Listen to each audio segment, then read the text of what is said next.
અન્નપૂર્ણા રસોઈ ઘરમાં તમારું સ્વાગત છે. તો ચાલો આજે આપણે બનાવીશું ભાખરી પીઝા. ભાખરી પીઝા આપણે ઘઉંના લોટમાંથી બનાવવાના છે. આપણે આમાં મેંદાનો ઉપયોગ બિલકુલ નથી કરવાનો. તો ચાલો બનાવવાનું શરૂ કરીએ. સૌથી પહેલાં આપણે લોટ લઈશું. તો એની માટે આપણે રોટલીનો લોટ લીધો છે, એ આપણે 2 વાટકી લીધો છે અને 1 વાટકી આપણે ભાખરીનો લોટ લીધો છે. જે આપણે એક રોટલીનો લોટ એનાથી અડધો આપણે ભાખરીનો એટલે કે જાડો લોટ લેવાનો છે. હવે એની અંદર આપણે સ્વાદ પ્રમાણે મીઠું નાખીશું, અજમા નાખીશું. આપણે અડધી ચમચી જેટલા અજમા આ રીતે હાથેથી મસળી અને નાખીશું. હવે આપણે મોઈન નાખીશું. થોડુંક આપણે તેલ અને થોડુંક ઘી નાખીશું.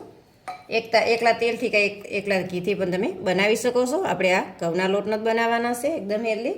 તમે મેંદાના લોટથી પણ બનાવી શકો, પણ આ ઘઉંનો લોટ એકદમ હેલ્ધી હોય છે, એટલે આપણે ઘઉંના લોટથી બનાવીશું. મિક્સ કરી લઈશું.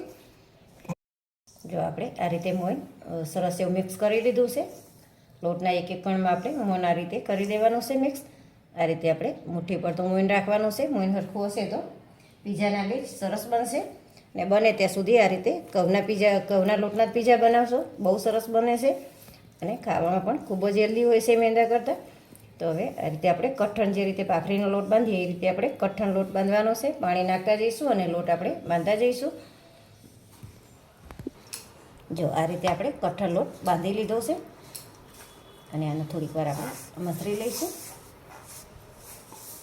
તો આ રીતે આપણે લોટ સરસ એવો જો આ રીતે આટલો કઠણ રાખવાનો. હવે આપણે આને ઢાંકી અને 5 મિનિટનો રેસ્ટ આપીશું. હવે આપણે 5 થી 7 મિનિટ જેવું થઈ ગયું છે અને જો લોટ આપણો સરસ એવો સેટ થઈ ગયો છે. એ થોડીક વાર આપણે આને મસળી લઈશું. હવે આપણે આમાંથી એક લુવો લઈશું, મીડિયમ સાઇઝનો. જે રીતે આપણે મોટી નાની બનાવી એ રીતે આપણે લુવો લેવાનો. તો આ રીતે આપણે અત્યારે લુવો લીધો છે. હવે આપણે આની ભાખરી બનાવી દઈશું. હવે આપણે આને વણી લઈશું.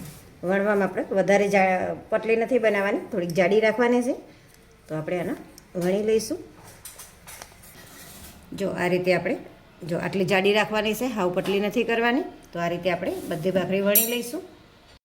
આ રીતે આપણે બધી ભાખરી વણી લીધી છે. હવે આની ઉપર આપણે આ રીતે કાંટાથી ઓલ પાડી લઈશું. તો આ રીતે આપણે બધી ભાખરીને ઓલ પાડી દઈશું, એટલે ભાખરી ફૂલે ને એને આપણો પીઝા બેડ બહુ સરસ બને. આ રીતે આપણે બધી ભાખરીના ઓલ પાડી લીધા છે કાંટાની મદદથી. જો આ રીતે કરી અને તમે કરશો તો ક્રિસ્પી અને સરસ ભાખરી બનશે. હવે આપણે ટમેટાં લીધા છે, કેપ્સિકમ લીધા છે અને આપણે ડુંગળી લીધી છે. બધી વસ્તુને આ રીતે આપણે લાંબી ચિપ્સમાં કાપી લીધી છે. હવે આપણે પીઝા પાસ્તા સોસ લીધો છે અને આપણે મોઝરેલા ચીઝ લીધું છે.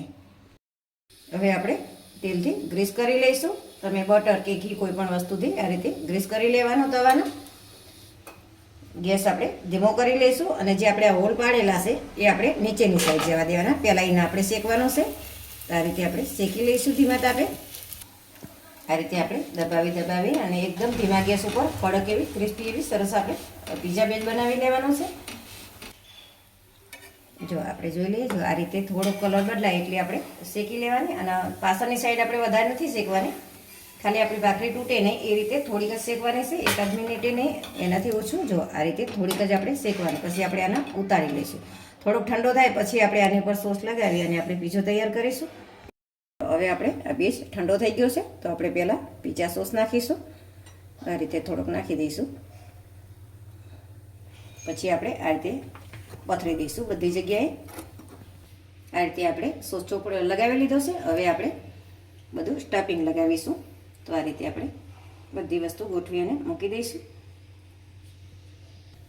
આવી રીતે આપણે ટમેટાં, ડુંગળી અને કેપ્સિકમ ત્રણેય વસ્તુ આની પર મૂકી દઈશું, સ્ટફિંગ કરી દઈશું. આ રીતે આપણે જો થોડુંક વધારે મૂકવાનું એટલે સરસ લાગે. આ રીતે આપણે બધા વેજીટેબલ્સ મૂકી દીધા છે. હવે આપણે ચીઝ ઉપર પાથરશું. તો આ રીતે ઓછું કે વધારે તમને જે રીતે યોગ લાગે એ રીતે ચીઝ મૂકવાનું આપણે. જો આ રીતે આપણે ચીઝ પણ પથરી દીધું છે. હવે આપણે એને શેકી લઈશું. તો એની માટે થોડુંક પહેલાં તેલ લગાવીશું એટલે નીચે ડાજે નહીં પીઝો આપણો અને સરસ એવો ક્રિસ્પી થાય. હવે આપણે આની પર લઈ લઈશું અને ઢાંકી અને ચીઝ ઓગળે ત્યાં સુધી થવા દઈશું. થોડુંક ચીઝ મેલ્ટ થયું એટલે આપણે ઉપરથી થોડો ચાટ મસાલો નાખીશું. એટલે એનો સ્વાદ બહુ સરસ આવે. હવે આપણે ઢાંકી અને ચીઝ સરસ મેલ્ટ થાય ત્યાં સુધી ઢાંકીશું. પહેલાં મેં સ્ટીલનું ઢાંક્યું હતું, એમાં ખબર ના પડે એટલે મેં આ રીતે કાચનું ઢાંક્યું છે, એટલે આપણું ચીઝ મેલ્ટ થાય એટલે તરત ખબર પડી જશે. જો આ રીતે આપણને ઉપરથી જ દેખાઈ આવે છે કે ચીઝ મસ્ત એવું મેલ્ટ થઈ ગયું છે. અને જો આપણે અને ગેસ એકદમ ધીમો રાખવાનો, એટલે નીચેથી દાજી નહીં ને, જો નીચેથી દાજી જશે અને ઉપરથી ચીઝ ઓગળશે નહીં તો પીઝા મજા નહીં આવે. તો આ રીતે આપણો પીઝો તૈયાર છે. હવે આપણે બીજો પીઝો મૂકીશું. આપણે આ એક થાય ત્યાં સુધી આપણે બીજો તૈયાર જ રાખવાનો, એટલે બીજો પણ હરવાર થવા માંડે. તો આ રીતે આપણે બધા પીઝા બનાવી દઈશું. ચલો હવે આપણે ઓરેગેનો અને ચીલી ફ્લેક્સ નાખી દઈશું. તો આ રીતે આપણે ઓરેગેનો નાખી દીધો છે. હવે આપણે ચીલી ફ્લેક્સ નાખીશું. આ રીતે તમારી રીતે વધારે ઓછું જે જોતું હોય એ પ્રમાણે નાખવાનું. આપણા ભાખરી પીઝા તૈયાર છે. તો તમને આ રેસીપી વિડીયો ગમ્યો હોય તો લાઈક કરો, શેર કરો અને સબસ્ક્રાઈબ કરવાનું ભૂલતા નહીં.